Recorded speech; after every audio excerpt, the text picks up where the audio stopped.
That's not a real word. Don't use that tone of voice with me. Dear Tim and Moby, how do I figure out what the tone is in a story? I don't get it. Signed, Tom. Tone is something that helps convey the emotion you should feel when you read or hear a passage. In general, tone reflects how the narrator or author feels about his topic.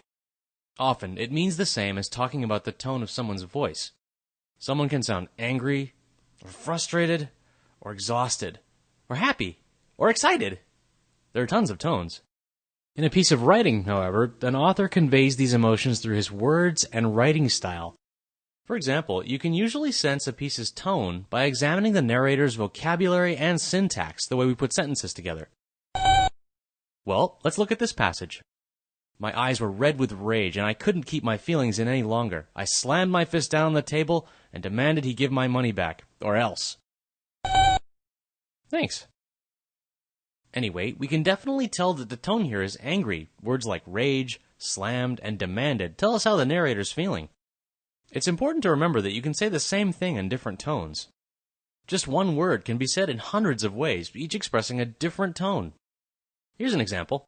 Thanks, I mumbled sarcastically, rolling my eyes at him. Thanks, I shrieked, and ran to give him a great big hug. In each case, the writer sets a different tone. In the first example, the tone is, well, sarcastic, like the author describes. What do you think about the second one, Moby?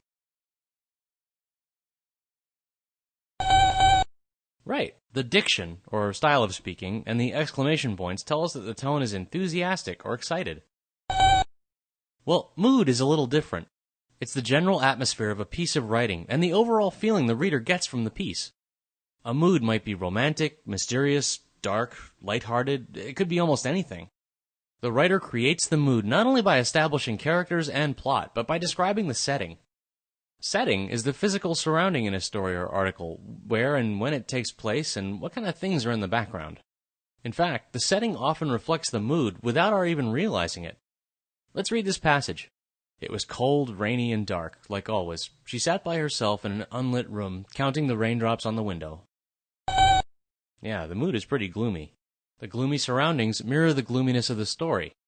The narrator isn't telling us that in words, like he's not saying it was gloomy, but we get an overall feeling of gloominess when we read the passage. Even though they're often similar, a story's mood can be very different from the tone. Something may have a very serious tone and a silly or comical mood. Okay, let's read this passage. Maria was ready for what she was sure would be the greatest night of her life. Tears leapt to her eyes as she thought of the lonely night she'd spent praying that this moment would finally arrive. With quivering hands, she lifted her pet rabbit, Buster, out of its cage. It twitched its nose inquisitively, but otherwise kept still. It was finally happening. Maria was going to fulfill her dream. She was going to the prom with a bunny on her head. The narrator uses a very somber tone, which makes it seem like Maria is taking herself and her plans very seriously. But the mood is silly and absurd. She's going to the prom with a bunny on her head. Aha! Triple word score!